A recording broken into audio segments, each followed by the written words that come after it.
Hello people, good morning. Good morning, oh. Good morning. Come in, let's discuss. Mona come in, mo send the message to Maris Iyamu. Mo send message giver, because this life, nobody is perfect.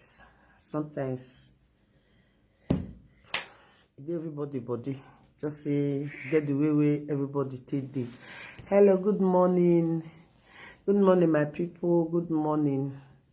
My children don't go school, so as I they arrange they are close, I say okay, may I use this opportunity to send message to Maris Iyamu. Please, if you are just coming in, share my video. Favor, happy new year. I greet you. Welcome, my sister. God bless you. Welcome. So please share my video. Please share so that this video can get to her. You understand? Thank you for joining. Thank you so much. So we need to send message to Maris, because yesterday I watched audio where they fly around. I watched this audio. When I watched her, I was not happy. Like, okay, I hear the audio already come out. And I know, say when audio come out like this, a bomb. You understand? So I watched her for person video, person page. So inside the audio, like what in I hear as a friend, you know, for me, you know, they okay for me, but we'll still look out for another side. You know, sometimes people just the same person, they don't know how, they never dey close to how, because of the way the person they do something, they go they judge her from far. And at the end of the day, when you can't go close to this person, you can't fall in love with this person. You can't say not be the way take day for social place like this, or not be the way you take the singer from afar. Not be so this person be. You see, now they cause all this side gossip. Now they cause her. First of all, before you judge person, it's very important. Make sure say you dey close to the person. Favor, you see, bad friends everywhere, but they are cool now. That's nice. Thank you for that. So before you judge, it's very important. Dey close to the person. Go meet the person. Just try your best to know that person. If not the way you take the singer, now so this person really be, before you dey judge. Sometimes all these things wey they talk come out from mouth. If you don't come out, you know they feel cover. You know, guy, you want to do one. Now you make, as you see me here, so before I tell you something, I defer calculate, I go reason before I talk am. I know I'll talk something will be say, I know feel defend. I know feel say, okay, sing the reason why. If you ask now, why you talk that kind of thing now? If you never get good reason, because that time they not be friend. If you be say the way me take watch that audio, now the time when they not be friend, now that audio, now you take do that audio, and you want to gossip. You know gossip with your friend. My mo you also say na woman. You want to talk that kind of thing, can't be say na man. Now man you can't go talk her with. And so I mean myself go dey imagine. I don't know how this audio take they come out. Audio will be say, I don't know. Okay, now who can record, who can bring the audio come out? They not go see who bring the audio. The whole thing go just get as it be. But for me, I not come here can't judge you, my sister. Maris, I not come here can't judge you. Nobody is perfect. Nobody is 100%. But the only thing, when I just come here can't tell you, for this audio when I see, you know, say everybody get the way we take day. Like me now, me not get enemy for this life. No, I'm not sure. I'm not sure say I get, and I'm not ready to have anyone. This is 2020, even 2021. I know even this is 2022, even 2021. I know even get. You understand? So don't talk of say this 2022. So everybody now, my friend, no matter anything what people don't do for Facebook, no matter I don't see all of them, me, Not be the way me take the reason and not be una take the reason now. Me and person not the reason the same way. You understand? Because we not get the same mentality. It's different. Everybody get your own different way. Way take the reason. Like Ebony get the way we take the. Now only people where be say you go fit just love Ebony the way we take the. Now go fit dey close to her. Yes. The only people we go love Ebony the way she take day. Now go fit stay with Ebony. If you are not the type that tolerates, you are not the type that want to love somebody the way the person be, I better not go close to her. Not the truth. Not the truth. And before you dey judge person, make sure you dey close to the person. Oh yeah, I send you good morning. Roseline, I send you good morning. If I not pronounce your name well, not verse. So good morning. You understand? If you know you no feel love that girl the way she dey, mona shift. Every human being for this life get the way they take day. So if you are coming to make friend with anybody for this life, make sure you look that person character. Make sure you look the person, this person. So the way we take day, so you sure say I go fit. If you go fit, oh yeah, move on. If you say you know fit, oh yeah, see a buffer. It's not forced to make friends. This Ebony no fit be like you. You know fit be like Ebony. You know get a big pass. She get her own character. You want to tell me now, say his brothers, his sisters, they no love him? I pray. Or people who just know how to love. People who really know how to do friends. You want to tell me say they no love him? All these things, people who really love person, they don't say all those things where you they say. So hey, she have bad character. She's lousy. She's do this one. Now all way be that. Just come, love her for who she did. If you no fit, Oja, leave her. Just leave her alone. Now that one I see for Ebony matter. Now so it dey for everybody.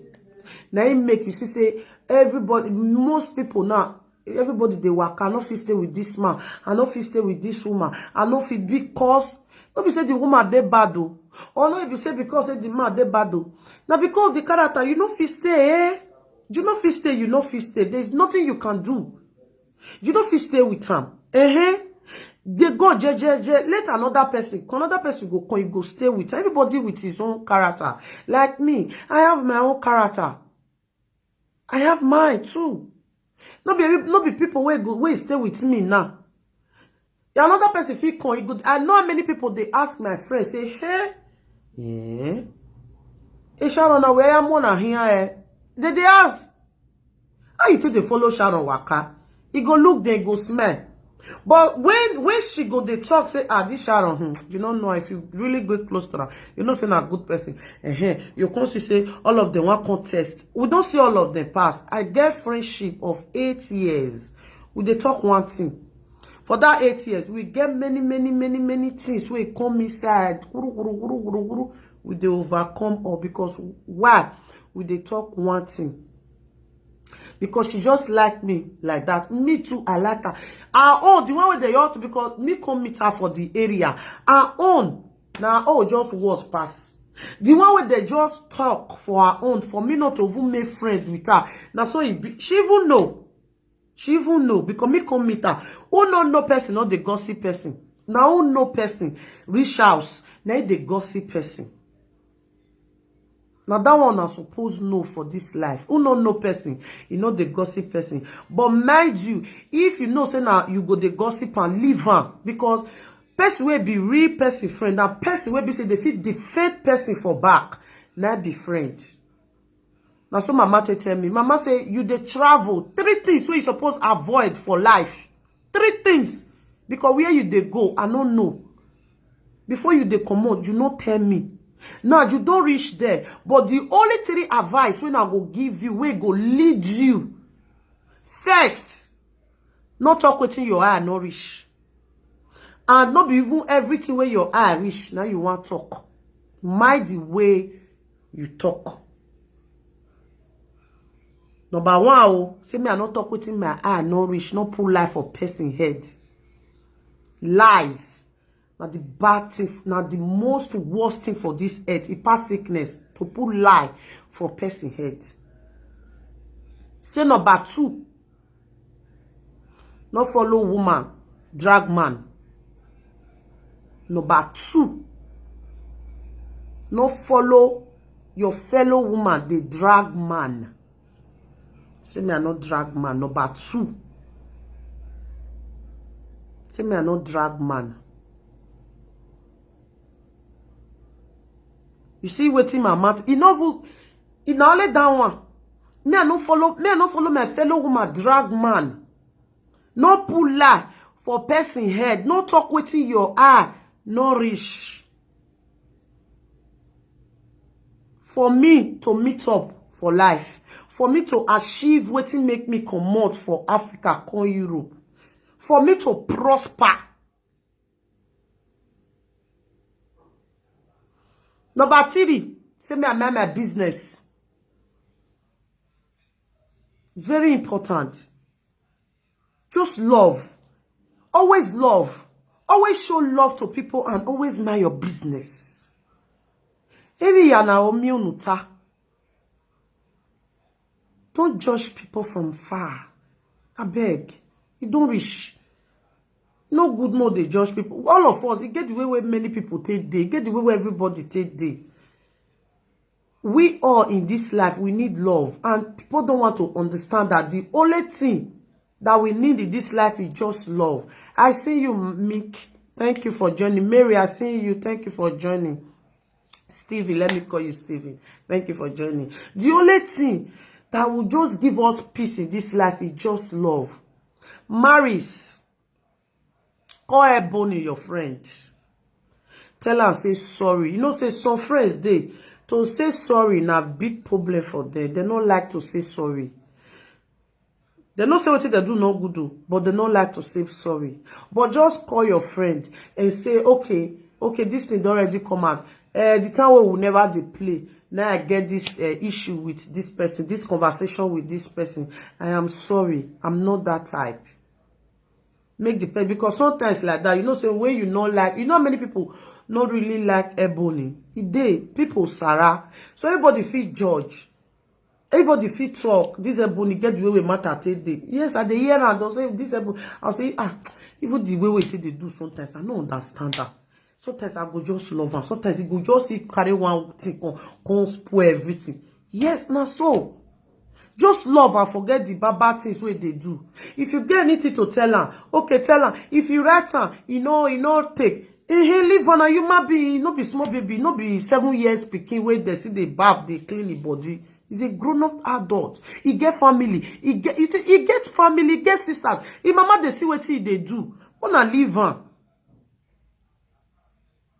He get family, oh. Like me now, I get mama. I get sisters. I get grown-up family. Even without only, no, not even my family. The people who just love me for Paris. Where go so they call me, hey, Sharon. Me with Facebook, no, the way we when I want a new enter this Facebook, because people love me so much. People, they fear. Sharon Agbeti. Sharon, when even we are there, Sharon Agbeti now, in a love. On one of the love, it's betting the life now. No. Get the way where I take day for real, but don't look me from afar. I'm not like that. When you come into my life, you will see, oh, you don't want to go safe. But I don't give you that chance to stay because I don't already get one. In case I say where fire they come, I'll know where the fire they come. If you tell me now, say, Sharon, they say you gossip me, I'll say, wait. May I go ask my friend, because when you buy a timer, it time mama we. Oh, where Sharon, e mata no, ugele te no we timer we they need the bet here with be like we mata wa no. O se we gele tani, you know what tani mata wa no. Because in gele timer, time mama we e ni ma no ve, I not tell anybody. But if my friend decide to bring me out, I know say na she bring me out, and I not go regret her. Wetin make her bring that thing out? If you regret it, because more time, you buy more. At least on my rag, but no one wrong back. If you regret it, for real. So, before you choose friend, first of all, know that person. I know this person for years. I know what if it not be even waiting they tell me when I want new meet am. She know she fit dey watch me now. Not be me who they say self for her own character. Emma, area wana, eh, area rigo, area wana, me who they appreciate her every time we say accept me. We take me as friend, we take me as sister. Because ma bo umi boy. Or say ma bo me say 20 something years. At the end of the day, there was this scatter. Oh yeah, evacua. I mean the gossip. You put every me. But when you are with friend, my waiting una go see they do. When my was saying, na my double there. My mother coco veje church. Then my coco je church. Pastor separate my because my pastor appreciate. My pastor rely on watch him. A pastor appreciate. My was saying I say look book. My ja what? The pastor. My je church. My get boy. My be joke there. Or my be team there with Sharon. Afa you have a problem now. Gary dab. Ive o no go. Etinyere ma. Wolo kwina nwa only say no hana mu because you only feel boy you no ton marry sit you say when no is very important. This is the only thing. Just call everybody like egui and everybody say we are it we forgive do gelebe we mo forgive e do be aregi sunu but ana mie wu gwa evaku ne e marry sike ya we emi no uni okay ya pe audio no pe ni gwa evaku ne boni ijira evi jere ya imiawe e marisi we am marisi o de gbera wana akune because imege no be audio ni so you're already the best position to answer that question for you no ege no ya be audio ni make sure you follow up again the audio ni yare wana akune uberiene as a bestie because yet is the best yoja before a man is about journey with someone no way conversation with my sister ekwe we no worry o yira o ijwe but I me Sharon ta ibode ekwe but ana mi ewu iva me cool before e audio ni kere forgive everywhere do we cover no se na report me anybody ma wa nyagbe o se mo hon ma wo ewe mi report e ma wa report me mama is a goner. For real, she's senior me. She's my elder sister. I love her so much. But when it comes to Agua, or you boy, your mama no man nigbe. I may know her. She know me. I your monarwa your worry. No man no heke. I'm not that type. But we are loyal. And now she even loyal past because she the respect where she they give me.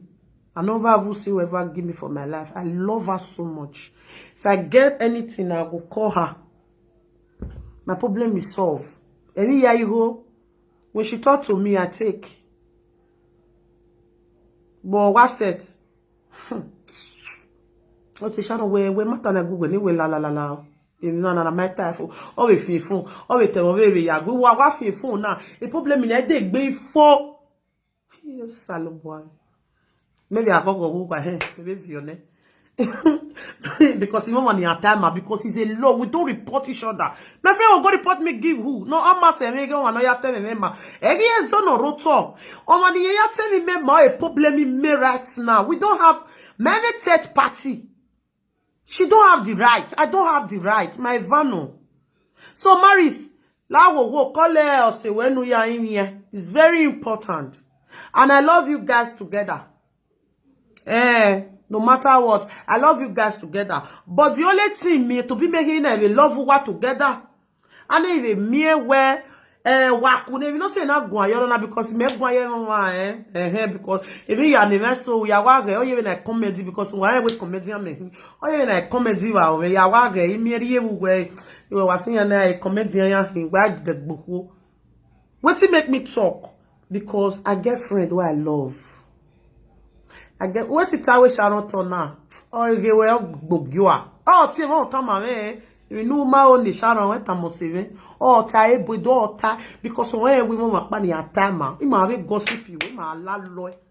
How you the but I was a agua. Oh, Jesus. When she come, my mother money matter but a phone, no, our tower landlord. we talk. Wa no we are no we masini.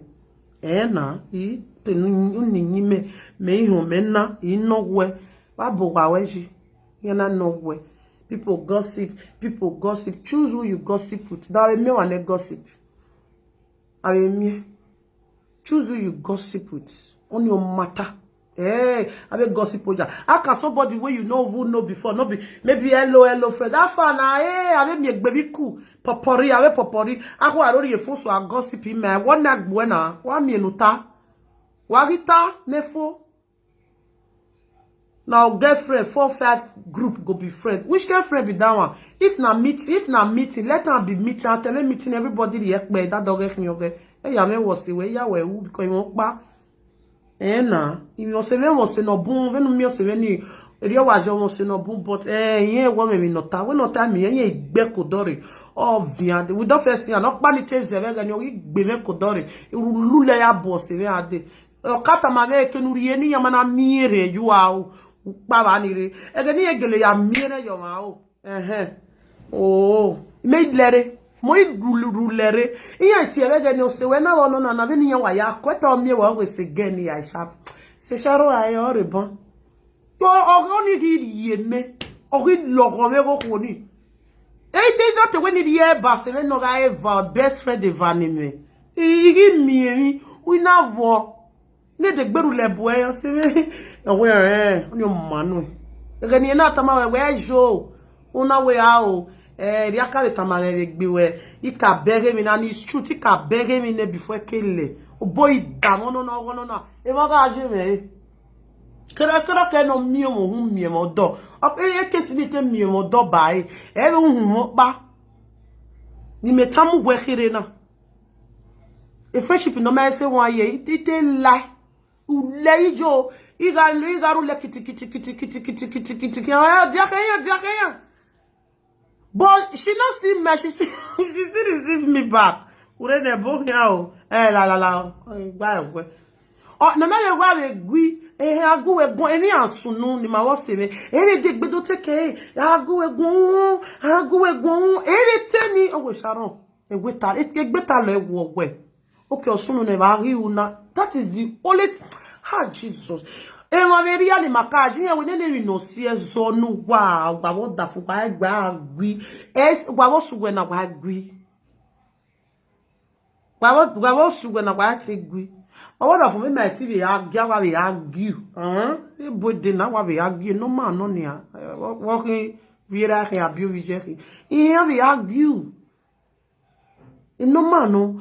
But my was me na a argument ma or maybe not there because she's not even my friend anymore. She's my sister, even my own sister. My one how I agree and there's so 3 months my take be what we would do go one. Originally. But no we even no ya mu me.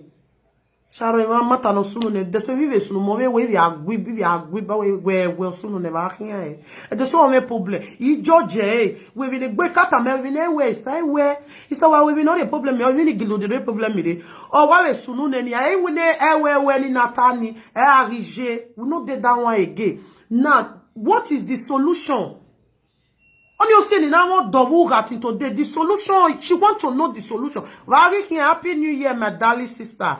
Happy New Year, my friend. Sarah love. My sister saying not the gossip. I pray. Oh. Sister, may I call yours now if you know Giara. Sister Sharon, Nitiewe di mama la lo ewa. No, but now we la lo. A gossip is normal for everybody. It's normal, but please, Maris, aramie we uware boni kune we ke ya pe audio no dollar di ani rejo wa hiyo we wa to bo we te boni we fuck up like friendship na gya we become ekwe o lawo wa yeah we o se na ninye me be ma wa kuna we no riye we na friendship na e ma ya na do ta wo se we ni o ma dan no igi kun o so that in na me fish will down because everything ninye me be ke se pi ma e must to hon because ya do ta we me ya ma was here no your man shara I make gidi omo go bona gidi o se me ale lo se ku ona gele egbo ma ni o se me no he iya amogun gba we shara kenuri na wa le pa uwe khian Ou rien. Oh, ouais, moi, pas là, ouais, gidi. Il ouais. Anybody know me, on s'y gat your gun, ni gat your gun. Oh, c'est ma. Ouais, oh, c'est ma, c'est non un egbete ma. Just the way, there's some misunderstanding do aro. Many people will come the out to it because they want to destroy that relationship. Many people will come the put you a problem in all. Before me, I stay here, they talk now. I know what me and my friend pass through for back, for real. We really pass through a lot. But we overcome them because she trusts me and I trust her. Any friendship where you do, you don't get trust for the friendship. It don't go work, oh. It don't go work. Remember, you understand? Be saying me too. Still, I see too good like that. But when she accepts me as a friend, because before me came a quick, because yet bala majo when you niere. Niete mi na ome ma se, and every na ome se, onu me hiata. So mi ne yata me robaba gi no feel vun. Vi ai hin laugh here. Abi una no say that they see robaba go e cut nyash. Very general na ma was even a group and me wita ma bi gba wona ma we ma be yopa ni ma be ri de gbera nyere ni ma he wa no go me no wa ke ni ma ke ni ke ade ke pa ke ni ya se dia na pa ma na mi nyere ni anana ni because ma ma ro pa ida se ma e ke ni me ke wa ade green ni so ti ma ni nye ma ji nye vie oh we yen ni ime na wa no go me no we wa se kwe inye na. If you talk me, ewa never so una tell me do tamela lewa wa mata ne mo veri ma. You was say your elovie. Say yani. Only we mama son yo we we no need ni tama. Ori o yari yo to. Mo tama. O ori o yari yo to. Cause no re wo do no we insult e wo do. O do no we ma we. Wa we time ni ya no we ma. Ita ogleri mu a. Fialewa wa mi go me no go me. Bo de ma we worry. Nah, you don't know where, but to the maybe I know where myself because I thought the time away. Or that for when I born even do I get only wa only mobile only mobile video, but my was Savannah. Ma make be face to face, my yata. So please, Ebony, when you explain it, I did you reckon we are where? Why you bog but I you? Ah, where? Who are you? Marisa, you no son na. Mota. O ko na me we na gba we no ge marisi but o me eve. Nye no ve o nye. Ve no ejina na me eve na. One understand. O we me eve for now. So e marisi o eve we apology. Ana me we wa e kune. E message na wa say de wa ari gie boni. Ore boni ya watana wa fima nani ya watana walao wari gie no me na ya because o mebe no ya de o mebe ne boni ya de the only people that can stay with her boni is those people that really love her from inside. Any ma no eti stay ke boni ma no gele we mo we gbe o bere ni onyeme ase because ya bere se no onyeme ase me. So it better very on artistic, Ebony.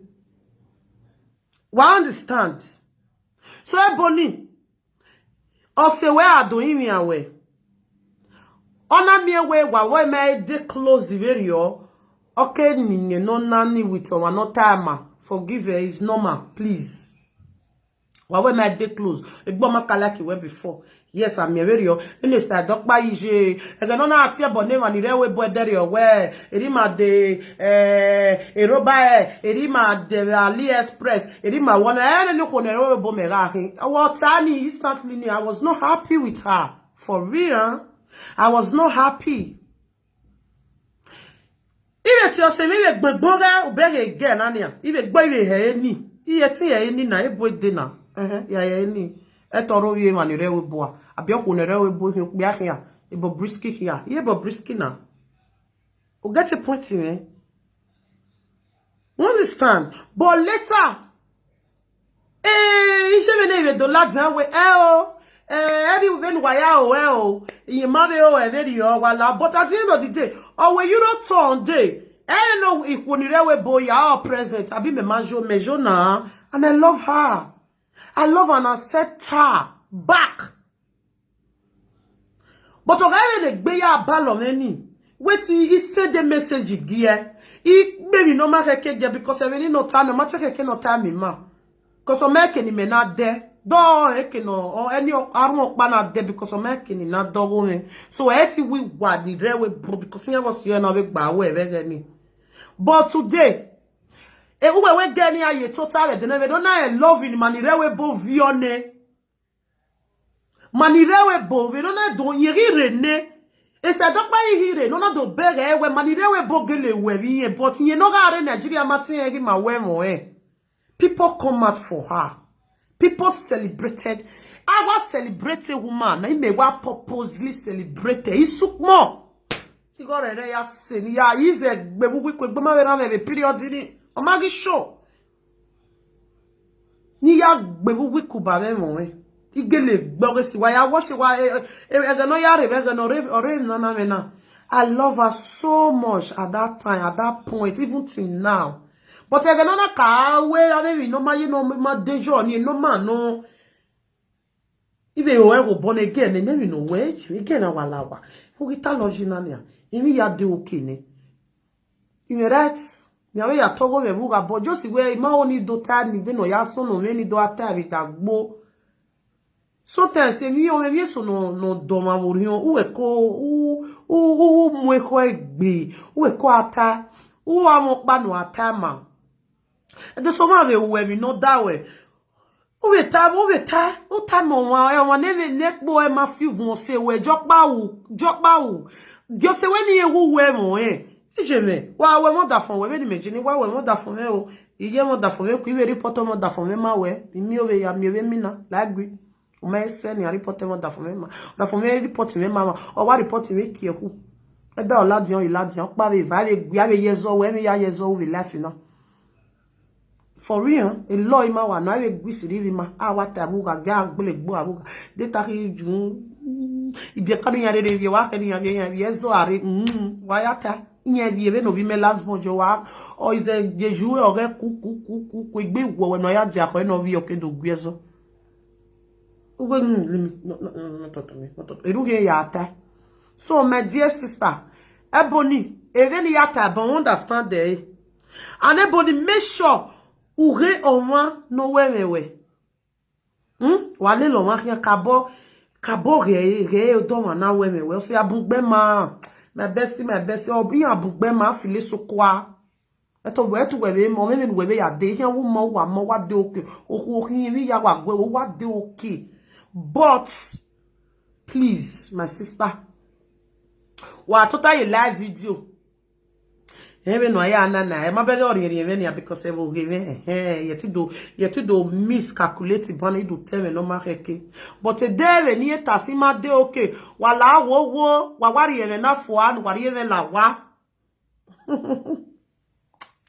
I love what yet balama alame is enough one yet but if you don't say not go it's because this one concern friend because I get one when I love when I know say love me. You know if you tell me anything say you know love. Esther, I see you, thank you for joining. Favor, I see you, thank you for joining. Please share my video and watch share no ya that bone no me never know here because again in here was your bakaya gwive you have yellow mi ni actress na ri ne o iya Ivana Gwive ni ina ti e bo ma we na gele gwive fo ma we ana she got no me now ma we na gele la leso yi ni ba ke fo ma gi e fian block ma gi e block o is if no be smart block block me what's why block me ya gwi. Ala lu gwebe swena na evinove de yono. Bona explain. O me de. Igbe egbon we ni kaya sun ma de yo.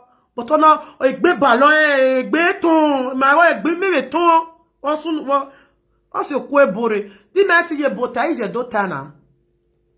But okay I want in love because I me wan pa ni my love. Even this one, I don't love her. Even that my friend, we be say he still beat me, come. We don't settle. But She's not my friend. She's my casual friend. Yes. And she know, we no fit be friend. You are just one we are really my wife me gbe of phone. Oh ya ke area no je o ma ige wa ni ma de o ki gbulu a. Ri eve tan. Ya de ye ti o vi o de.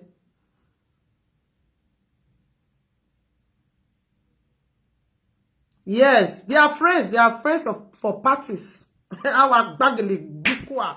If you Paris, like we Paris, no give my ma tuegbe. We love ourselves. If we Paris, if you palo rere me, we come agbera coista. Yo omowo, yo sharo rea.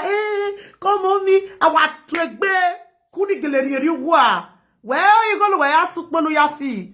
Okay, yeah. If we Paris, yeah, fjord de. Now that one they sweets me for inside. So that is why you see me, I don't have enemy. And I love the career ziba women but I respect people because I have love to offer to people. But Rudema ya fefe no we Paris. Kije no we kodo no we mobile. Amarene is a gbe. Dozie gbe. Ige gwayo na. If no say ni na gwayo. Ruda, a marisi very bony, a ocean, yes, a marisi bring a best friend Ebonino, which I know. Ebony, unu bati ewe. Awa mi ewu wawe a marisi kunoke la ligne na no la lona. Bulua, ekwe. Wa mi ewi kutwe. But yeah, we bestie. But Anna me where America they used to, maybe America they used to where very okay ni no man no me na ya mi boy Anna. I mean na tori segbe. Because all say no go boss say Anna me where he come out for that street, he come out for his back. Ona ya ni no or say dano. Or say dan me na ye boss ni yawo. Oni osi enona ka boda me varun eva no gwi we media na no mato suppose no gwi ona dame ige kesia magun egun aji ige kesia ige wo no le ganyan the people was too much which am I suppose what I go Nigeria I come back I do this one forgive gege wo ya efo la lewa Oseveno ya boy. Ona waseveno ya boy ga continue. Iye ya wa minunu e pempen. Ohonu waseven we. Oseven we sharo ya wati hello utaya. Because for years he wait to take me really. Oh ye matter. Ama ye kwa re dog let take me video because of na. Ama te suppose no se vani gui. But rude evo no le gayan. Iye na do gui wo de no ma heke. Today am ati seto. Tote ama Majere, anugu ya evani ni malakiro. Maweri ya hon okpafwa because omebe ne dad doge ya we yes. Ya eva wa ma. Ti amagiyeti gi continue amagiyeti gi gade because evo no do sikenya. Evo no do sikenya na ido bungbe. Egeni na se me mi rokpa. O se mo no meti ya wina no wa wina. Owa wina o be ti me sharo la do wina we sister we here o pa no ri emejo ga finish wina ga o do wo be bare for me even in video I wish my husband and me full housewife even yet you even you know when I tie be me buy because here we both do rest carry your journey before even we are here so don't look people to do something Ebony might be doing what you don't like so boss again your boy momo Omomo was all when the time comes, she will be fine. Omeje, ometien. What she needs is just love. If you want to talk to her with love. She will understand and she will reamate. Imagwa yore niaje ori dostrio wa go bore because when easy wa genie easy me wa love easy. Abi Frances no ka travel no do to boy ari o wa ni ije me best friend me wa ni wa lo abi Sharon ije o kele Sharon na be gbona Sharon yan wa ifi boy Sharon no Sharon teta lo Sharon be quiet ye generi o be ya mose tatu opa no ro yin so me drama pa no a tattoo ni wa go bonnet get tattoo na why you ready the thing they be ready paint the mind. It's a very beautiful girl wearing just the way me am understand it. Or see no need to see as all ladia. Understand? That don't even no bala mare. So irioji o se nemo bogo begbe ezo arineriya taleminata miya ya do atalo we gbe ve no si meje na mame yopa no tama we mame me yopa no tama we one day na ya do ta ya anything ni do ta we me and my friend do this one in my vagba we e de no se mi ala din we me ri oto na mo bono sharo tona because nye me no tani me do tayo no man no he only okpa ma mieta e mata no we magele ni nyewe sister brother ma wana woki manena ato we minugwe u makeni nyugwa ma no ma wa we ni nyoma no ma wa ni nyoma na ngwe meri ya no ma wa ni nyoma no ma on ni nyoma I ma la loy iwa la loy omo si ma ba we awon aniyin spirit yin tamiye sister na ina tamiye sister we ma aniyin we spirit we tamawe we di ma wo se me ninyu we ne si ma wala lo awa aniyin we bo de ala lo wa what getting you abeg but mind the people you gossip with on your matter a lot aniyin ha. Well, if you gossip with people that their mouth is like New Benin, before you talk, before you do anything, you go and hear it. So that is why very mejena. Or about it like that way, Sharon Ninye, Sharon Ninyo Mamaye. No. Better see many when you're baladian because me here ladian, what it dota. But me have it here, what tell the name. Oh, go maybe I will go in my sister. Me work banning yen at the in waitana, where matana. Now they will go get no. Oh, I Jim winner. 24 hours on your just over human of it, even. Shall I not tired? Will win away? Win a no idea.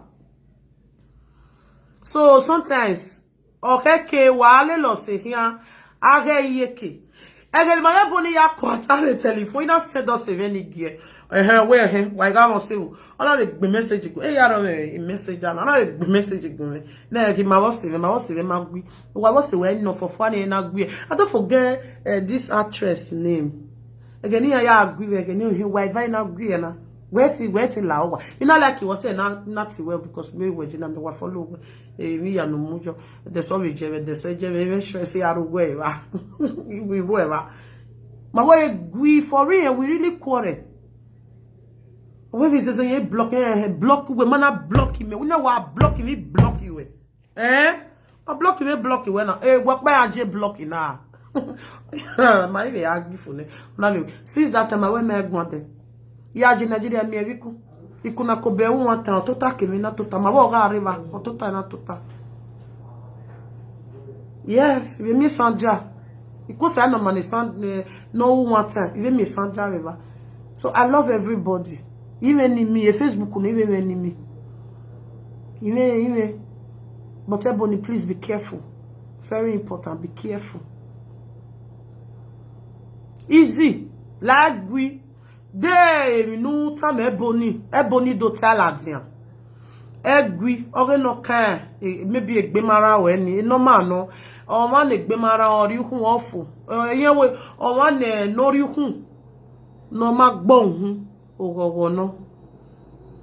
Understand? A camera say no. Or when a bear balo no. Or maybe one egg cool. Or see another dog gonna with Tony. Where maybe you are the wow boy. Even when Moses and oh no, I will no yak, but everybody will go. In the matter, but they know the matter. Suppose finish. Yeah, the matter will finish. The matter will finish. It go finish. You just say, what is the fee? Like, what is it talk? Is it say, for she don't vex. Then she answer Ebony. And Ebony and Easy and all those, they are friends. No, all of them are group friends. A group friend, they are not married you. Me like a group friend. Or say, I don't have a deja. Deja say, me not to the lack because This one go call gossip this one to this one. Say even in the yawo say go a group now. But even enemy, you understand? While wagare or say group, you suppose use sense. Where emana ever bumwa or say group no. They not be you will believe you will time here time not back. What you will believe? Personal friend who were or man we are here or my arrow in life on me a phone or on me a call who were all hold on and ya pick away. Like me now. If me they call my friend, as I say they call what they big call or you get calling you all hold on and you were worry high, well, let the one with Gutalo or okay ye day. Charon Yanti were what it you know, reach 5 minutes of it, see me. And ye buy severe on me. Else no, I carry you do, you know, no. Then you measure Bonnie, Paris, Bonnie, it's your Senegal Paris, so. I saw why I not get with maybe I know they rich, I know rich, yeah, so. Come maybe you go work or you the dog go school or yours my dog go okay don't want to hear you near but I just want tell and say you here because I want me but now we me say well any do so no or so shall any problem you take back I where we at say but what I must say make sure if my friend call me 2 times I no pick or you don't go what's in the channel man I'm with from what or you go call my husband line Papa Jay, they call Shano no pick or waiting they happen. Oh, okay, maybe she they sleep, or maybe the children don't carry phone. Okay, tell her me call me, don't see be kind of one with phone. Or tie line, hide up, make her more phone, you have it only. And her tie line, Mamajo, or tell that from we wait, Mamajo, then also a panic. Papa, that for me at me. Or manager it your female. Call your friend, you lie no go. Only work a wait, make a call. A boy and only don't tell me to pick the down or maybe I'll see na me ma because you invite a boy with a learn very soon. Why learn? That is the sign of love. The case of me and soon down here work in journey. Or one notice in anywhere, or one around for like 2 hours. 2 hours to dig back, but no, so me I am noticing where there is something wrong with me. That is friend. But gawa was say na say no say me ke na khama. We are going matter no sunu no se vadero. Onana do lada, Eriona wana, onana do lada, Eriona wana. To me, I me wa gie. Enyaro pokwa ma we mi abiriku. Gani na wa kwa wa riri eni ya wa de okay problem maro. Aveni ya ni ya wa talo ni owu ya talo e mi ro pa no ve genero. Gagbata na temata. Why? Aganyaya. If no they we me down winya. O ma bi aru winya e vani. Just a misunderstanding irone o urone vi agita mo se na no ve vi agita vi wana o ve na ve yogela no be very all see eniya ma ve we mi abemiku. A friendship ni me I tell you. A love in Yero, or what you way, or you read in. By God's grace, one day you guys will still sing. Yeah, your money and singing. Agbona, if you die by one must reach past one. Any imagine or semi, I want to go semi go. When no go semi, I weigh a meal near worry me. Cause you are worrying so you have it, even all what is stressing in. You go lower my loom. Love no now. Da for me are stress or need them ne den here do asile ni oba o say here zabugbe ni me na etin awe mi ni ewe a etin awu no say understand are gbe nyenyenye je ekese o say awe mi abemiku no wa we mi abemiku ni wa ori mebe logo wa to wo me na ebo ni awa mi ewe marisi ewe no ke ninye na wari efu anu gwa love fresh one wa mo we kokoke we ko re u ka re ne wo wa because o si me na me ke ya wo si we ke ni jo me do va iveri ya ni ike ya wo si re yen ma ya ni re before ke ri e aso se ni na veri me veri me because etena te ra she make me a landlord she make me a landlady sorry to say she make me a landlady a tenant I don't want room o boy where me la lady no ye tenant ya mo wa sharon me ya o me be o me go wa ri ke no we yan we contract ni ano contract of work we never contract of work France mo wa no o we yen wina ni ya here dey know na this woman guarantee for me since 2013 metamu we na I don't know wa o boy Ona guarantee me ona ri wa ona ri turu manipala ona ri obo. Ye na re oduhun. Me na re 10 floor 12 yes 11 floor I'm sorry. Ye na re level floor me na re level floor ye na re 10 floor. People know us. It matter na even my matter who no na do yatalo. You don't. People know me very well. We greeny kaji. I stayed there for like 8 years. Eri my vaya agbala, my vaya na do here duplex in ma. If you hear lare gigi, if you hear lare gigi, my eri my yaro. I appreciate that good. Imia. Iti ame biga ame runi ni aya mowa. Koso wa wa mowa we France o igan. We France ga un nema ve no bimu. O igan, but ga ame di money. When we are eating, o igo ma ko we gbona we ri me we mi enu ri ejo complete. That is how to know friends. Since that time, we have been together. Walao, on no more say. When they get in se we Emma, emare ya do chawo. Wa no ninye ma wo kan ya ta mo su we wo ninye ma ye. O se when man ayi luerere no e we a o se when eti we gbe very ana. O do dejeti. What I saw you tere do ninyo oni ire do na when ya ati when I overcome a friendship ya do tara hwe when my was say when ya overcome a problem with keni make a day nana me waiting today we still day by God grace tomorrow I go come talk how they take they overcome friendship where you no go fall for their trap. Because but because of the jealousy, because of the the same cloth my was a jaw. Ukmani wajikure. Oh, wajikure ma waku for no waki eta we sharon menuvia. This is how money go rene ya we sharon yeti muye. Azuzu. When they married in Paris, je na wa mo egbeje. Aleze ya vun odun.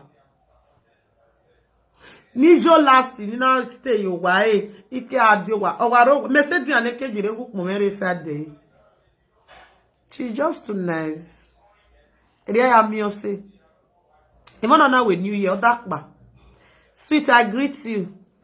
Wa na yo dakpa we show we o se me no do to me wa ya last video we new we need abi. Yes. Even no. And I was very happy because for now we more we dig basse. He have a more next year banner I said dog man we waiting saloboa. Wala o c'était ma but I get bugbe I get the set time se we yeke. O no we no that we report us we mama o ite ma o se ma Mario wa bana ma eva gbaje wa. Oh, it's me sharon gario wa me a we measure we measure. Oh, we enjoy what we va me wa ewe. O do ri resume me no ma ke ni na ju we ai wa ewe. O we ga ewe. Nigeria. Here ti the ticket le le ario wa we we know. If you are this so far we know make a join. If all the deadly maybe you know she's a sister. I understand. O se tema but I de conre down. And wa learn how to forgive. I forgive. You understand?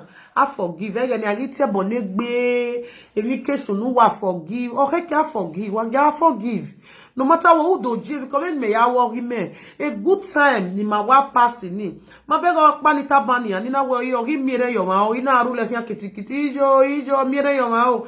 But sometimes you even jere le gadi ma ya akuni mi no ma no me. You hear ti be mia but udoni ina forgive and then my vade ko gbe ma ra ku wiku I was like shedding tears. Oh God, what really happened?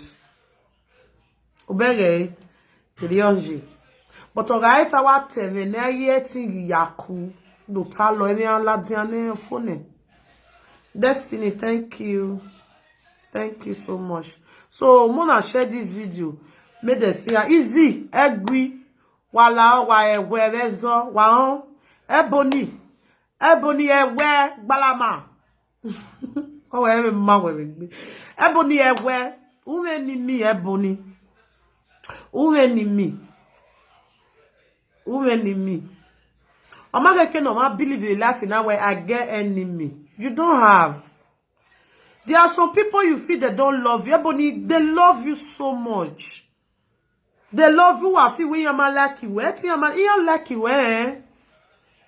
It's that don't buy here or here Europe tour. No, okay, don't where Magele lucky.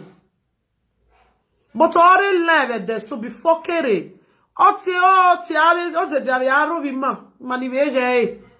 And most times, everybody they so the mobile way ni wa tebone iman the so wa we won oh no egbeyan wa sale comment jo wa re gbe comment down eri ti e comment me ti ya re ni mula de ma we no ko gba e Jesus go and see that comment go and see the eso you get my reply yan eso we where go at a comment it's a comment you go wa finish school but you go at e be kere ya ti it's but you are on my danger if you are I can't ever boy yagbon.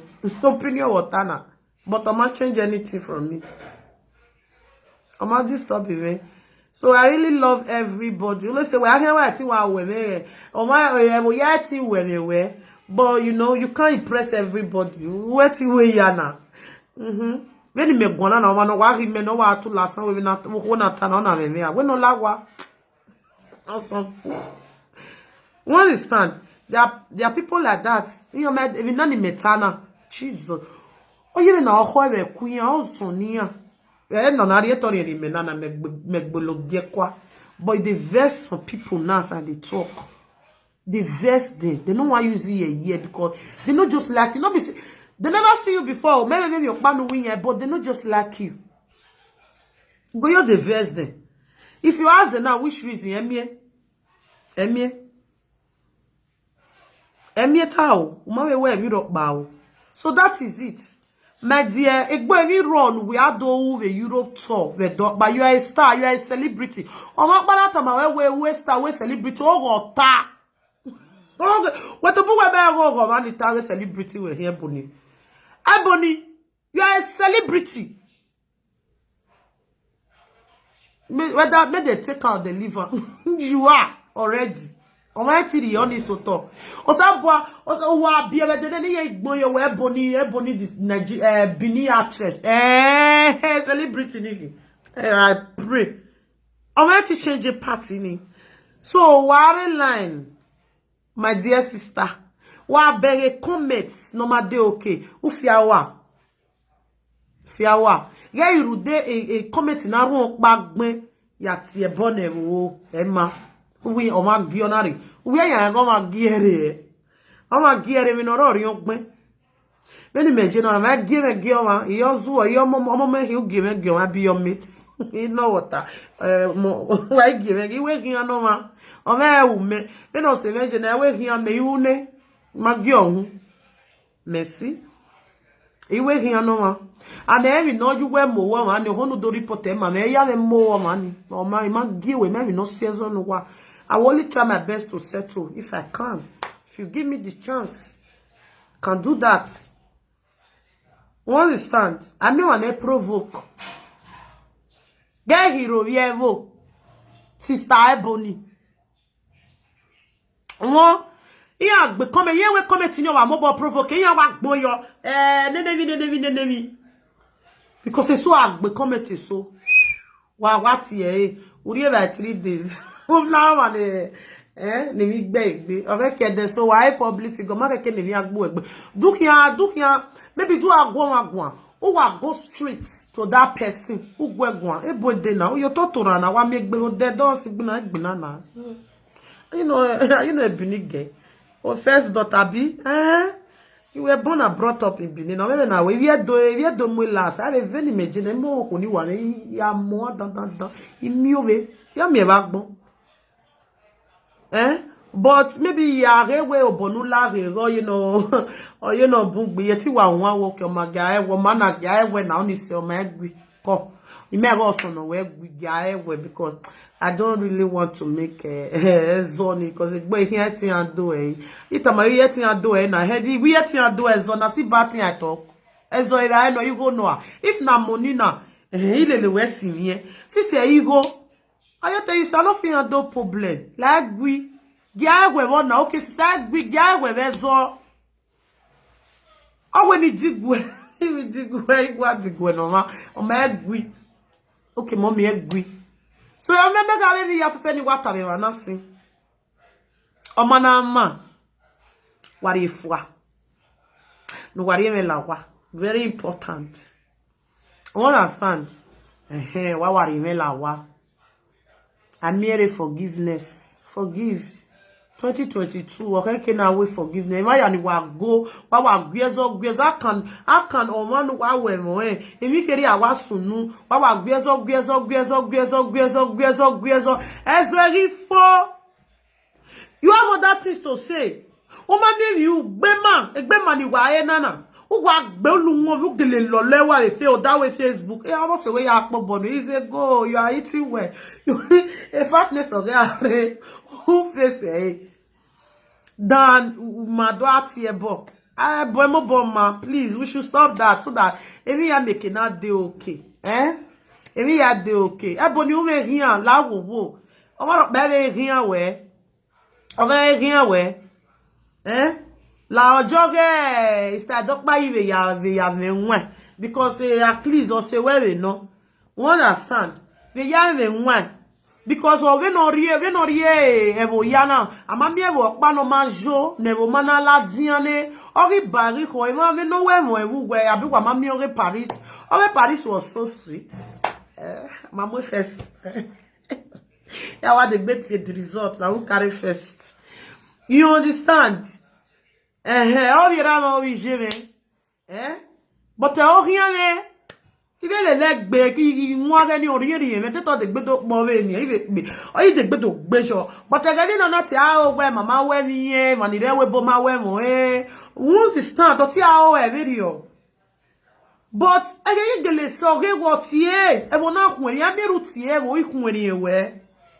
She was very happy to see we my agba o de to ri ku e ho ye ho o mami o evo ri ro kin na do afi logo nu we ado afi logo o se ya wa to wo se re ma bana wa ya mi o se ita o se re ge ita o best thing me no ri ma o ma gbe one stand e ge ni edo ya we I egbo e ge na ka wa je Dublin o asoni e die me ya la dana ivi Dublin nyete me de dinye mama be Dublin o mo vision o ko no mo vision mo vi ra be Dublin o viera o vision ya pe yan pa ti ve ho oni ha yan pa ti ve ho o viera total wa vision total wa de ho ye ho a musician or is it be ma me no gbe ma me no every you go no ro because they okay na you go ya the ticket we wait to use na ya job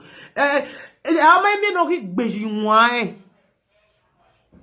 3 days o ya your hospital when me no so ni wo ma pe o ma me no gbejo yan ma se jo o yan hire yan do afi logo keke he go he get I be but now she realized that we love her. She realized that people love her so much. Ebony do we veje, e ma we wa ri France ve na, wo me mi opa nu wi agwa ve hu.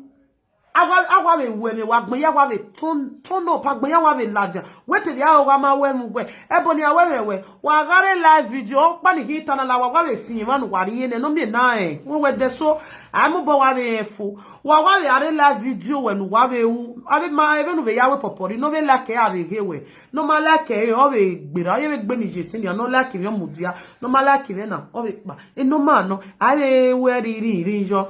Wa ware live video ge o ma gbe comment no ma de okay no wa mi o ge ve na u wa gbe we no ma bege comment no oro iwa we mi o ma gbe comment do ma mi no sejo egbon we o ise gbin ni oreva ore e ma no hu gbe ale legbin na ya ge ba ni le ma bi me gbari onu ma mari oje so ga ise gbin so go look disgusting e so we what is this e so e ma ade ma no ibe we mo igbe nejo e do ma like e we pa we are ni agbon nejo e we are yan we are you we ya gun e ya we mo no me nwe Iye ya wo ko agon we ateme no weta ke eni ansa nya wodo because we me ma no we mu we ba ahwe o de no be teme no rire o be gbon yo we na first time wa ya teme no je yen ren ma bere ne o bere eri no get it e bo ne like a public when you na we wa ya wani ni ma we me we ya no ma we me we every time we video my sister e ma we me we yes mota Ema wewe, but just the way the old word can't see wewe. Okay, no way. They jaru daru ba yaro vievo. Wakia gwa be both to say it. Wala do wa kale ne boy dinner. I will no offend you. Who woman reason no ya temenine. Yes. When is na yakia gwa igbini o anijo. Igbon jo me na ewi yen hian gugwa. But ya we baby Ima oni gwegun yi iwa ewe no need ni ado ya to na haters me haters me na yereba mi ame haters mi aro aseveria we mi oku haters wegbe haters yan gwala wa so wa problem no understand so please if you want to go close to Ebony you need her maybe Ebony Ray as a friend me ile tamu wana was again here maybe Ebony Ray as a friend because there's one of my tire as a friend we he ge we he ati uwa ko gwaleke na le uwa le ne it's very important uwa le uwa excuse umani there as a friend uwo we dan maybe wadwa say no do ateme le guy eje friendship yato I don't like it me take care my very best even on the work and no one ninye or you know wow except in my home here beta one ninye me why you water with precious ije iwi we na o se ninye me no one get to ma a best friend when ninye what one get to ma you wa worry cause yeti but we are tie as a best friend we na go joma ma de oke wo wa iye mawu ye metama ye mawu ye tari mawu wa gele no ya te ko wa magia ewe but e dove la yan why the advice in egbe why the technique in egbe ma ya overcome ke ni make ade wa bege ya do tamu wa we dove maybe tomorrow then ma ya overcome friendship in my when we still date it no easy friendship no easy amazing. When I don't see you like this, I want use you do friend. Mota. Everybody want to near you. But when the miami can work a day, total. Oh my car on when before work the lads and ready na. In your market can miami. What do see level? What do I see leave you on that door your hair? I cannot even no see imagine a mayor see I was say what can I can see no si o emu egudo omo se o obvia wo si o ni dan no we ni o be se ya manere ke o se ni ye be tami me wo se ni na me ya ko sta ibe to yo ga kan me kan do ati me do ave no ba ya no ya o o si no sense ni de o se mo mari ya me o de to we na igbira won understand o na ye mi ya ebe jogo mewu cause me na we your man no say but you love him you love you give him love you want me love you you know I have love to offer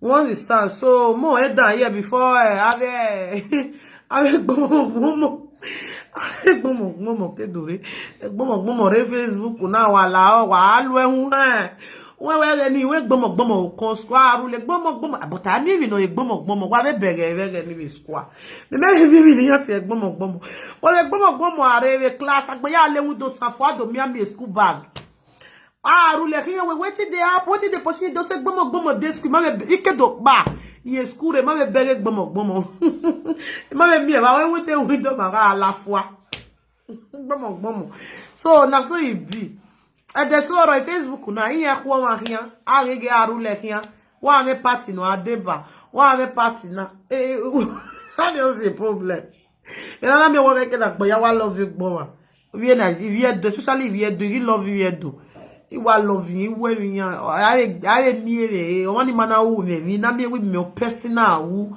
o wa personal o me ni we ma wa na gba gwi nu e igbi na nu e gbi na me. You understand?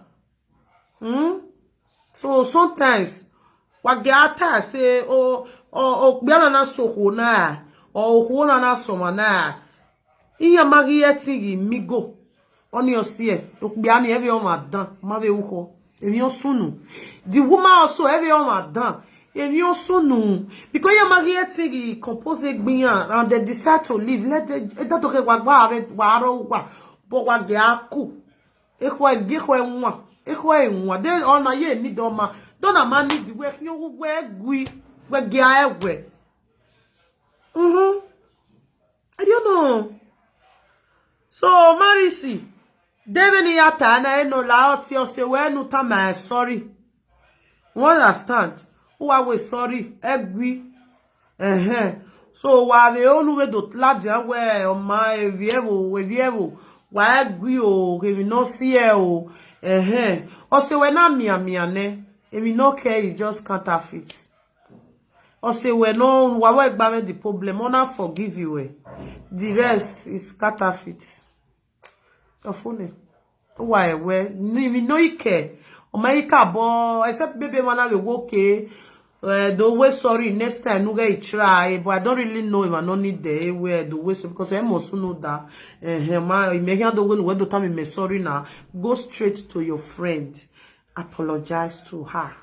If only wa maiga bestie, okay ninye nuna wa gaga bestie ne wa mami gbaju gboni okay bestie koko ni wa because wa o ma deserve but everybody now when you are to the first chance in when you see we okay because of when because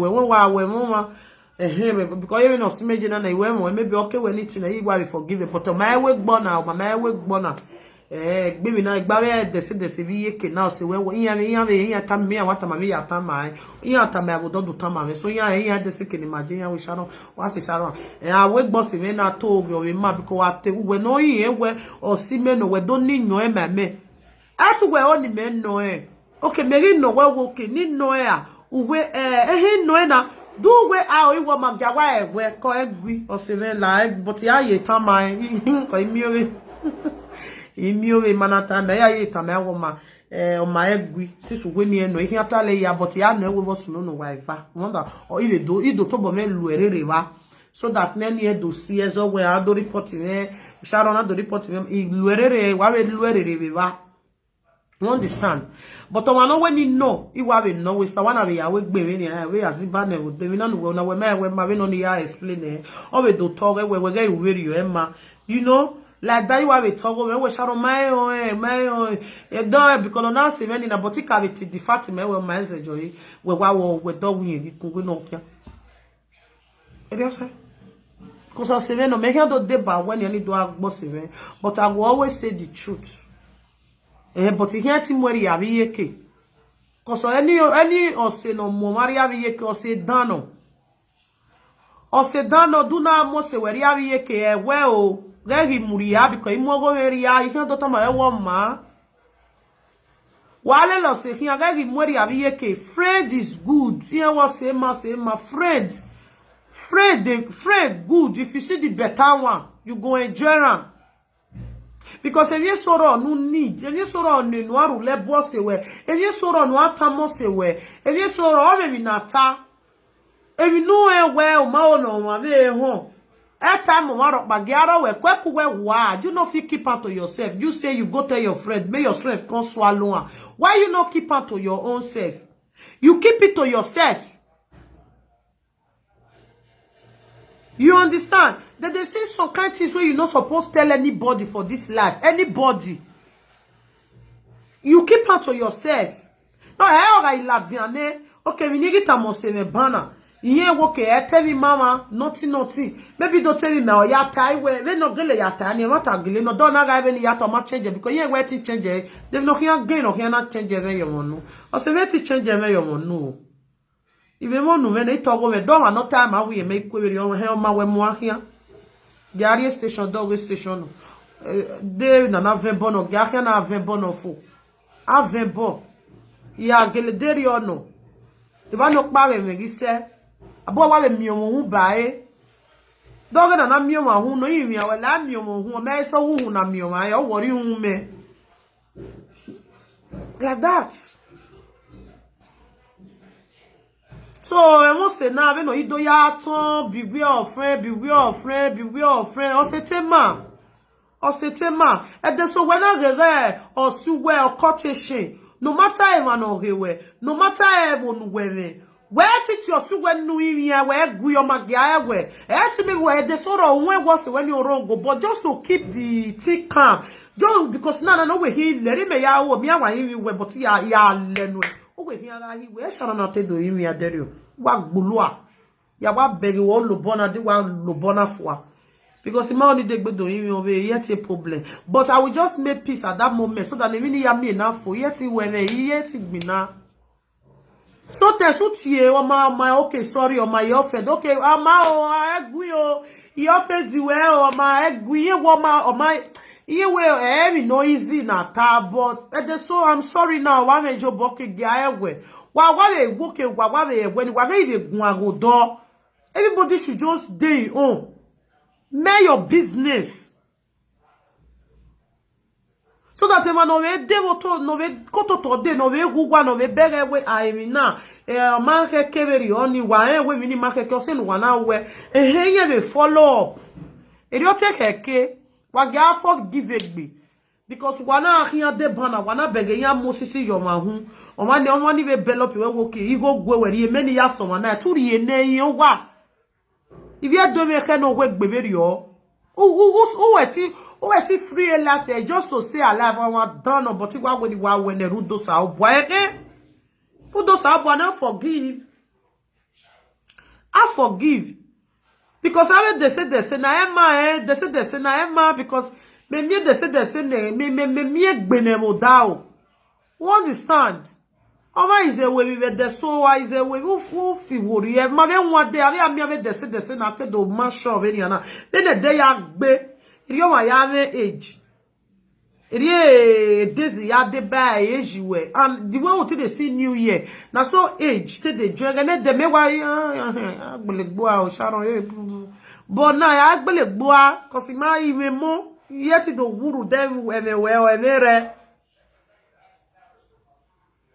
We wait to tell me mama no go ya home public. It's not possible. For what? All that we work with worry be la dian.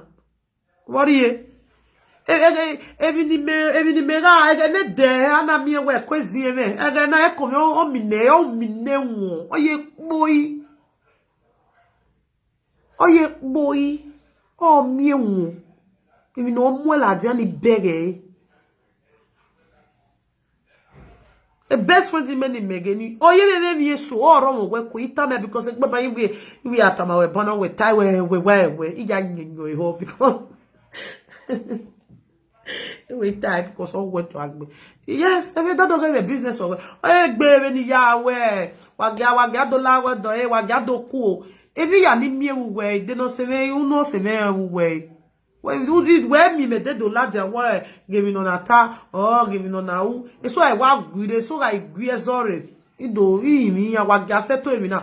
No we yen seto ma wa mo ari ada. Me ti jo do ye ti le luwa so do. Ijo ile le ya so do. When you me settle over, yeah. I'm going to so why you no man who way so that I mean, none of Tana, if you do me woman with camera or one. If you no matter where, if you tell no ta, if you don't know, no me no tama when we have in one. But why you no man or way?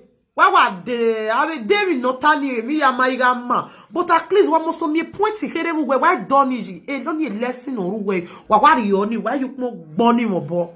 No mama no itano wrong. Why feel like why we be heavy and no man me go my woman. Why you understand? Why one why you the back Emma well, understand you love him, ma. Osalobo awe, ma ya fe no we zo no we ya afu. Ami emi ne re laugh na nefu. E de so just for entertain, no. You have a cool, e bo do gbo ma ni osaba mi oni me we ya we se bo ni ma you ni ma tina. egbe usawesi oni me ebo de te la ya ti eri ebo ya gbo ebo wa won no ewo no ewulo ewa awulo nena but thank God mana gbon salobua wa roge. So we should just learn the lesson. And please, must say na iya gwa maku wala wo gwa na ogun we say o wa ro do we very nije. You understand? We just be friends. I love being friends with so many people. I love you know wa ro but wa love you o wa show who love you very without ma love you maybe ni yawe wu kya was say ne wo ga na maybe o si me jealous wa jealous. Omana team for food they will not me no mana team all time ame because they told ye just ko mana jowa o ya zozo kia mini me wori eri iwa logo o wo sunu mate we na agbesi they sunu da ma bi ogo da fun me no ro no we wa ewe oni awari mu no wa me tell me no ya team ive tie o wa team oni wa team because ye ti gbalama. If you love me, just show it. You know where I love you. I'm show hey, love you need. I'm going to carry away. I want me, I love you for. So you just show me love. I show you love. Me, me, I have you no way. One can have you in a bit. Understand? So nobody is perfect. I get away video. The problem in me enough. I love everybody. Easy Sharon wala agree. Ebony where who enemy go my enemy yakpa ne enemy no are 2021 yakpa ne who enemy. Just see people love you. Yes, they love you and it's true. That is just the major truth. I was when na wana gwan se bana e settle who wa settle. Anybody know who we offend do it sorry. I want to dig back say sorry. I dig back say sorry You understand? All figures are not the same. They are not equal. One must me go someone. Run with one master no boon no reposition no genie. At the same time, run no master where who accept to accept or master where you can't change that. When you run no master 100% yakbo na. But he who own now because maybe no silver. So just day your lay, I day my lay. Also, I always be myself. Then we my home because you might go rock my own. You live a life in anybody. Live your life and be happy with everything you have. Effie who saw now. Effie who saw no matter some rock by my sister. I may see rock by myself. You understand?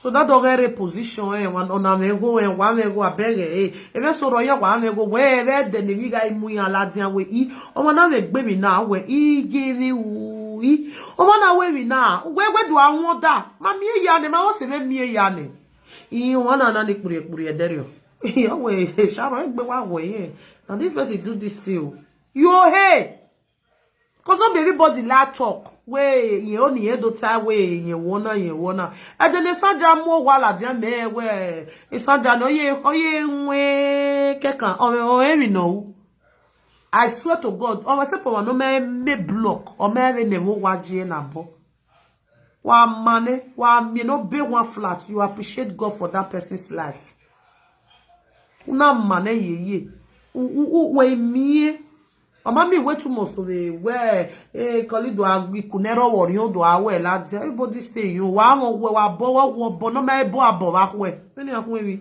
no me bo le no bo wa we yan bo ni won no lads o kan bo wa be mo ke ni but that do abo wetin e ma kere no ya gwa lo na mu ade we bo ve na oye do bo wa oye do everything mi ya ye dey okay ne my sister or my brother wa re ma no ma na eme mi ro pa nu ya la we bo wa me I give up in life now. Wa me o. Wa hi mi na o me na zo e na. I na zo e na. E we bonus about here and everybody will keep or say we ula o. Good morning. How are you? You understand? So why do I you ere? You understand? Everybody should stay in lane. Everybody should just hold on with the word. You go where no. If I don't know me go so when we ye me go say if I don't know me go gbagbo yan. So wa ge gbagbo okay ma neme ke no me. Wa mare ve no do worry you marry your goma. Wa o se ga no ma ve aya mare o mare.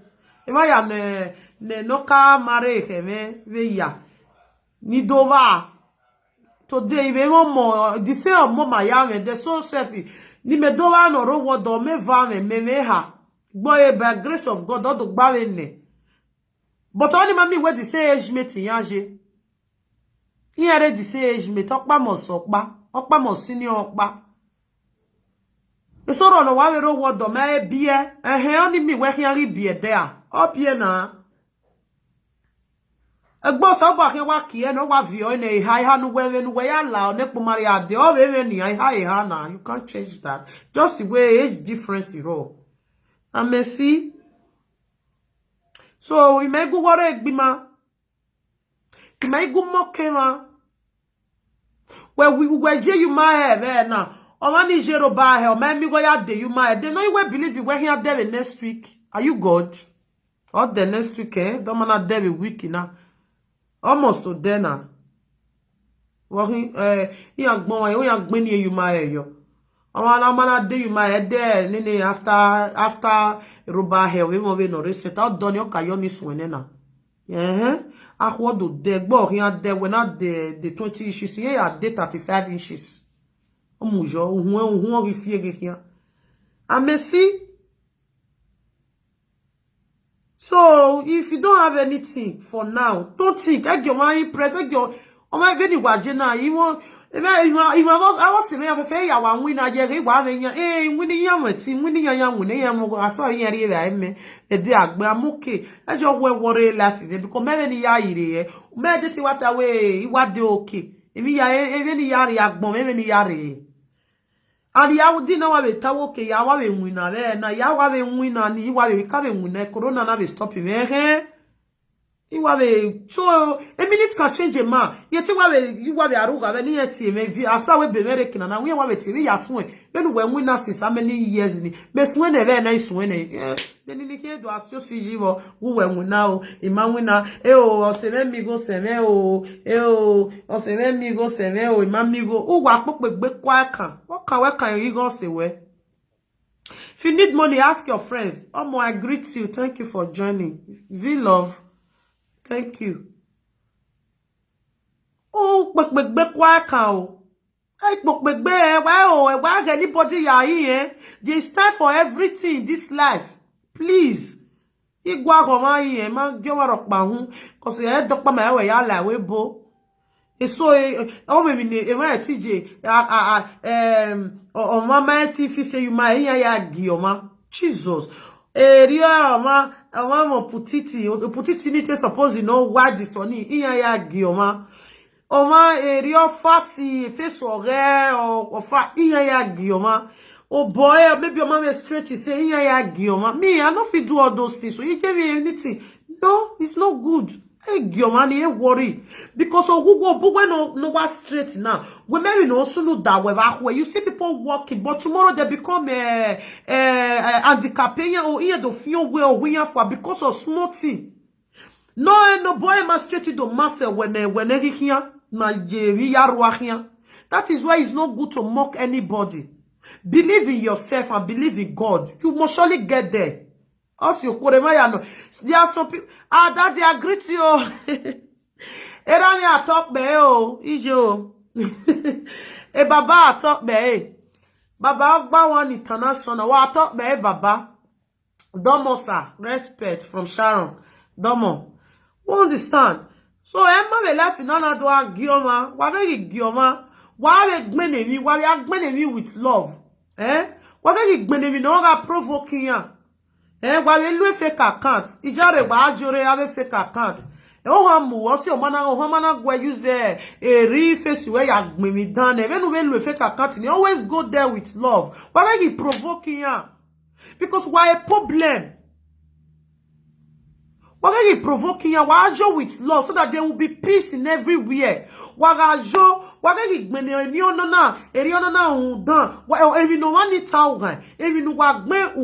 why change a program here? Even ya rogan. Nu wa gitagan. Even wa me obona wa do ta obona. Iri wona na. Emma. Why the same wa reta where a problem before a Facebook, a problem even wa or provoke him. How can you insult somebody you don't know? Umala life for her. You are not close to that person. Good morning. Thank you. Thank you, princess. Mercy, I see you. Thank you. Eh? What I not to provoke you to so you only have it you know where it be. And the process now insulting you, here do insult on eh? No do I see a zone here? Eh? What I gbene wa Jesku eh ma eh? Manani ve totana ma ve guati. Giving a princess gbenania. Even guave to onania. Oh, good morning. Thank you so much. Beautiful sister. Eh? For talk. Eh? Honor you love you for truth and me. Honor you love you. Okay, now that you even don't gbe bana. If you are we no ma bere, iti la dia because mo kan do you no me ati mi no gbe. Egbo e ma reba ni no e ko re ne type e gwa we ti ebe o ye ro we ko ya wo ye ge de gwa ti ebe eme. O be honia. De mo ke do you no metie mama no e ko re peaceful metie o. Ya mi iti o mo kan do tie ma we. Iti o ya gwa la ma no tie no e. They commenting in your interesting way. And if you feel anyway, no, seven any my see yes, been comment so I'm gonna work what you be ye ko awa. You can do tie ni do provoke. Wa see. Commenters wa yen wa no yen wa pin ni e akanu ya kie account o mo picture we yo we give my time o mo picture we yo o mo anything we yo on no total na we ni giru ga we na imiri no ma heke no sunu no se vosi you ni gun ajo because the soro even ni maya o eri again ite ya ta mi wa na ninye ami wa na teme gbo yan me ga ku e love ni ro o me ga me love ni no me we ahwe yan do de close to o mana you understand odo ta na ya na yen ige wo ke yan ku ne yan o yen fa igbagbe pepe na o mana no ka gun yen ma like before yen igbagbe pepe na maybe we no ta we again ni ama na igagbe pepe odo ta o se ni aje mi ni ta we again ma we mana igbe pepe wa ya wore nu wa lelian yeti guet o wa lelian ko se again ma we o se we rat ni ya tenity ni ma we ya o se ma ke to go na ma lele kuse. So they no see nu hiana we very nu hiana forgive you ni ma de gbe sun nu ga diga ye we gbe very o you because of mono no lwerere ihin cause ye we vini ma omuwo wu even if you are when any na you no charge that kind thing again. You understand? Now so okay can ma take a correction with this so eboni la a correction man you no wa take we have any tana do na me video because we can time me ya watch very na they busy. I understand. Oh, yeah, but comment no provoke you no here we at your bonnet man or you we man say 600 1000 we wa call a bonnet man you way mare one is comment ni ya nu continue ma ya ke total we iya me sense ni ya pick you iya me ni ya pick you way before they start ya wa decide work ni ya wash you we yes they man no love you we way or buse. So jogi jere no bani ya me nwa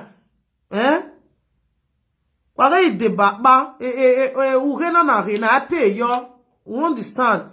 These viewers I pay yo o na tell no re we no like who total uge we ya wipe away the time but manani mo bogwa na ni mari alo enwa jo ni mari ga rovi ma because bo mami wait almost to tie bo. There are some things we can say. We book beni ma me wa gbon that many people many ma here ma mi o ma ro no me boy no worry the same stress nana no me even no here live then you bring it out you share it with people you share it if no na me wa no do share a story ore give any ya sun o give any life ra yo catch show any before case on live video okay do agwan you see at the end of the day you see them mocking that person. The root they no ka you know ya taladian de mama ete ya me nwan iye do so amoko mani iye do amoke which is bad a pastor he no where you were remain where they pass where na You not get your pass. Your pass dey your body. Me, I get my own pass. It dey my body. Must we use pass to laugh other people? No.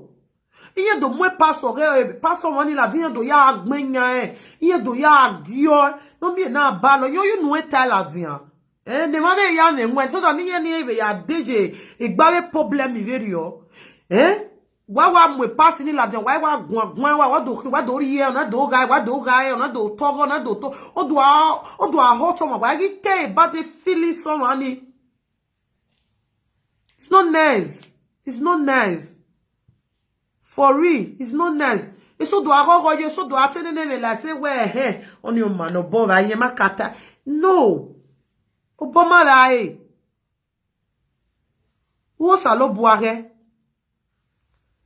So everybody everybody has his own understanding and the way all people do their things. What get try best man ni ma even ma ya ile lo ma so that at the end of the day, making a hot someone with a words. You got out to wear with anything in town. And I'm sorry because I never meet to. For real, you need the way you need tell I don't do hot you wear. You need not beg where me and me on the Facebook in your view. You have me so no Facebook. Oh, hot me have because I want them to deserve it. I want them to deserve it. The person not deserve it. But this person just get this problem from nowhere. Now the problem don't feel finish. Una come they mock the person. Even bunoma heke no ma have a life now. So I love you guys. Please share this video so that other people will see, other people will learn from it. So please, if you have friend in Matawe manave now, mo see take the one way good this side. Mo take the one way good this side. The one way no good. No we throw away. Mo na carry me a task. You understand? When you don't even me and wish I love everybody so much. I can't please everybody. That one are the truth. I don't feel please everybody. But please, let's stop the mocking and the insult. I mean, no matter can atana, adatalo, commenters. Come with love. If you are going to anybody program, anybody live screen, please always go there with love. Go there with love. If you can't bring your face out to talk to the person, see me, see you. They don't use fake accounts to insult the person. Always talk politely. There is a way you can talk to somebody. You talk politely. That person will understand that, okay, we not need to una or ma deja. Manipulate like a live video. If you are Donia, if they puffing, you know they wash. When I go for say na, when I go the Ebony Instagram, when I go there, the comment where she go get, you know go reach 500, you know go reach 1,000. And many people really love her. And also not love her. You know go share the movie where she they do. She go do movie. Egbe warrior why show why patronizing a YouTube warrior why watch it to Mama TV the show una no go watch her una no go do anything for them only they promote their video only then why when of here almost to la dia the way we work ma na be berry yes this that is why you post see so that you see all these artists Facebook viere na ya ina fun you see, Sharon Bame or sing music. Maybe if you say go look YouTube now, why should anyone? Why they? You know they promote the music. You know they do anything. You know they go their YouTube. You know they follow them for Instagram. You know they do anything for them. You know they promote all these Benin actress. Go all this English. Oh, what hita we Igbo Busema, Bivi Yoruba Busema, or Ye Ghana Busema. And when I go Igbo, you see their comments. Honorary one slice smooth way the your put. No, you see comment, see sharing, see love for them. E ya ba. Una see binio. Una no go want promote them.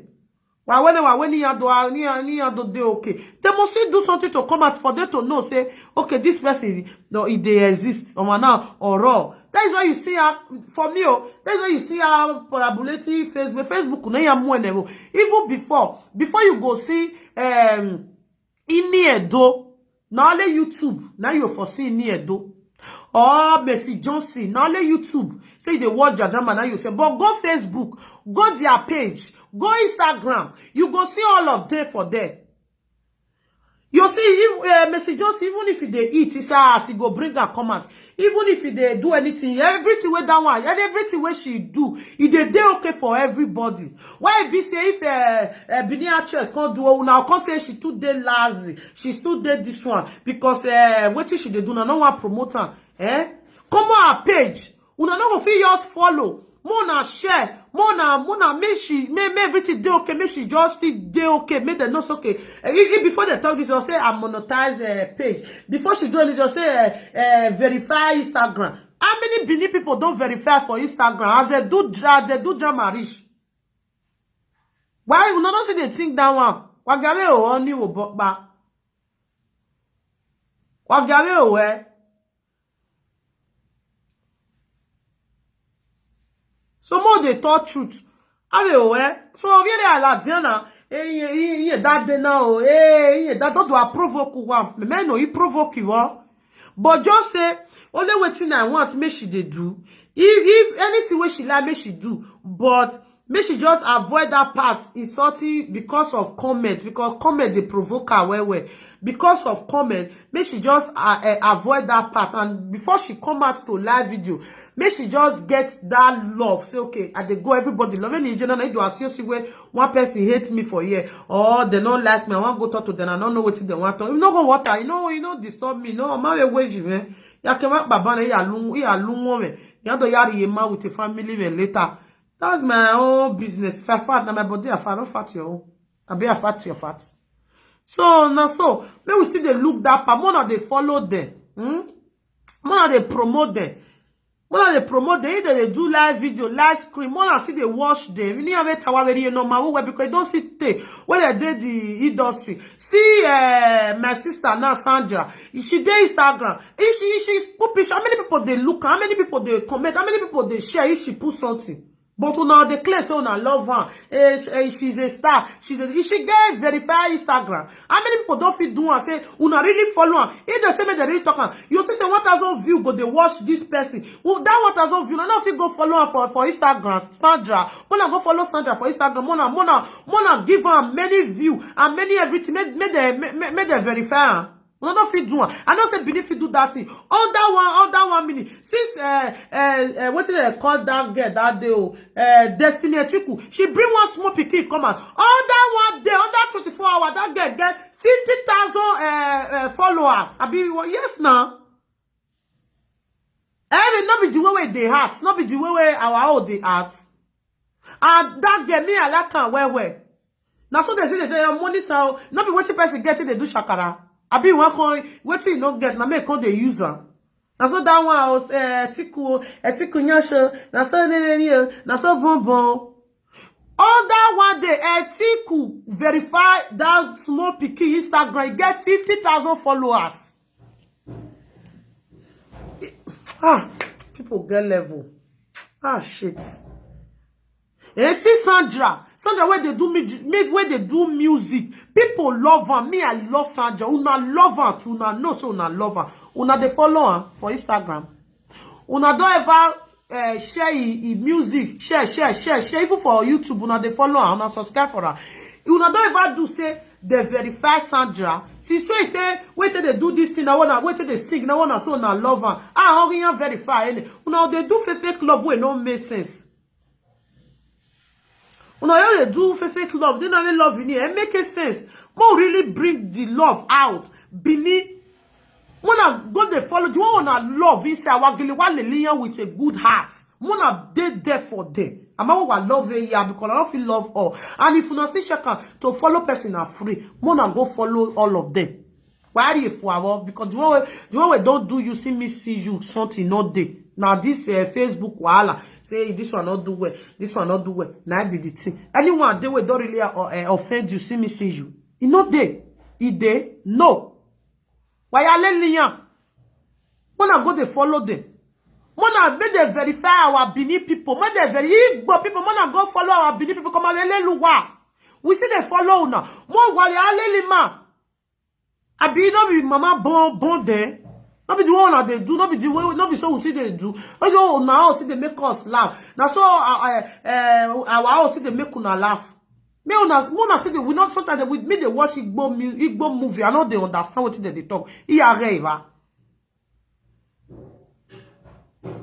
So mona see follow Yoruba. Mona see follow.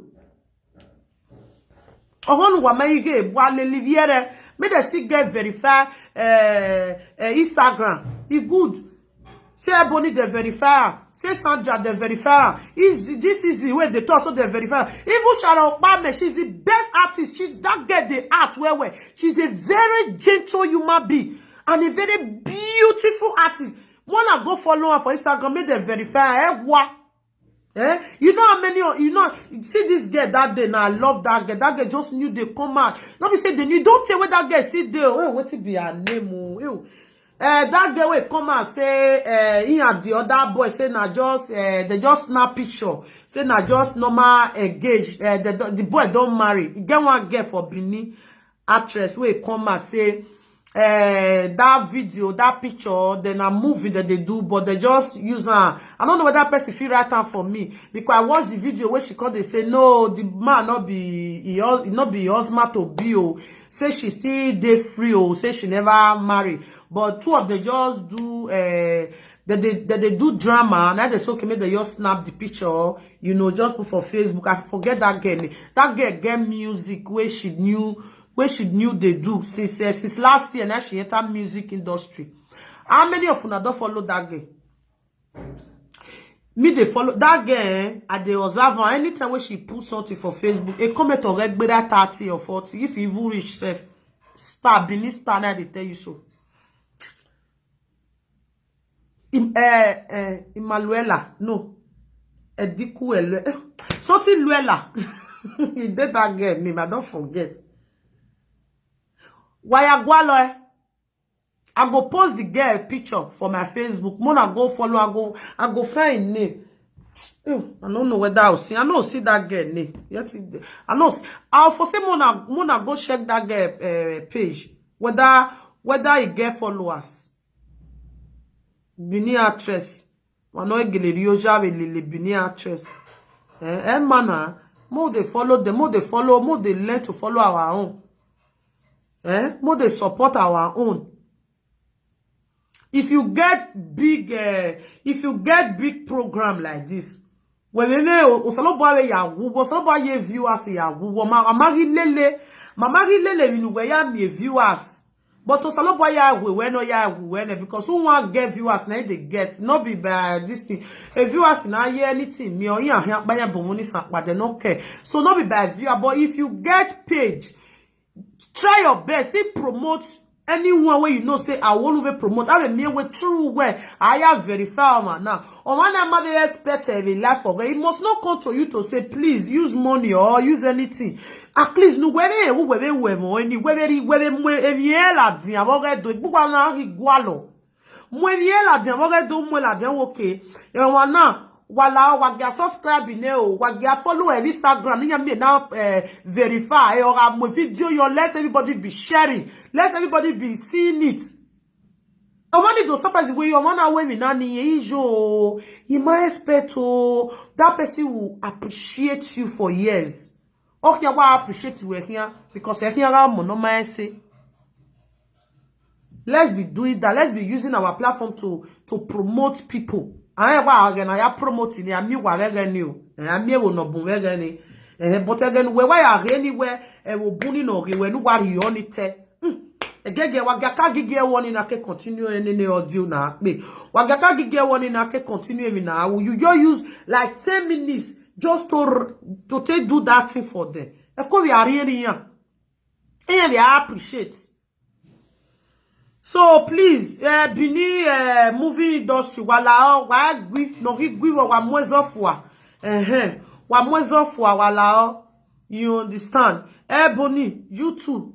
Industry weje we here ba o make nurie. You already there. You are already there. So if you know you offend anybody, say sorry to any of them and let everybody mind his own business. Let's bag on be bag on. You understand? Been weje, uwe mane, ude okay ne, we ya de okay ne, we ya gwewe, ugwa dia. That one alone, you appreciate God for that. Because someone oro gwa dia.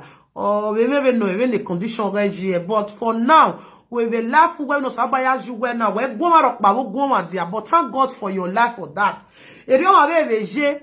Even me raw, never go dia. Here we appreciate life here very. So you are who offend them. Who was say sorry. Say sorry to them, and everybody will just do it on our own. You understand? Rioje, lao, so that the problem in ya no me enough. Marisi, la wena taban, miao, very. So I love you guys. I love everybody. Thank you for joining. God will continue to bless everybody. Please, if I say anything here that offends you, that you did not like Gui, please, I'm sorry. I never mean to hurt you, or maybe I want to draw you down, or I want to mess you up. No, that was not my intention. Okay. Yeah, way we are here. Yeah, give me na so life be. Imare when you do see where koto or ni do ta. They may not do okay. No, it's not like that. Uri yeve fwa, Uri yeve la wa. Rioje vite do. Okay. I'm sorry if I offend anybody here, or if I do anything that hurts you. Sorry. I'm really sorry, so that the problem in no red don't me enough. You understand? I love you all. I love you. God will continue to guide and protect you. Please don't give up. Umaibo wa abo. Any difficulties that you are passing through, don't worry. Take your time. Jeje, God will do it. If you are looking for job, God will give you job. Don't think anything that will come and give you stress. BP. Now stress the cause. So please don't do that and be happy. I love you guys. See you guys tomorrow by God's grace. Me, I can't tell you how you fit overcome friends. How you can overcome your all those side talk wey no go affect your friendship, because now what thing I don't see, where I don't experience, where I take do my own, because I get bestie. That one I sure I more and I know she's my bestie, and she knows me now bestie. I never don't invite so she know, I know. So we are bestie, because what we don't see for like I think before she leave Grenada, about 4 years, 5 years back, it is we want to separate, but we're not separate. So I will can't tell you the system where we use, where we fit it a day to day. Maybe it might work for your own relationship. You never can tell. Like a way relationship in my manner, you know go do. You feel do. Okay? Love you guys. I love you.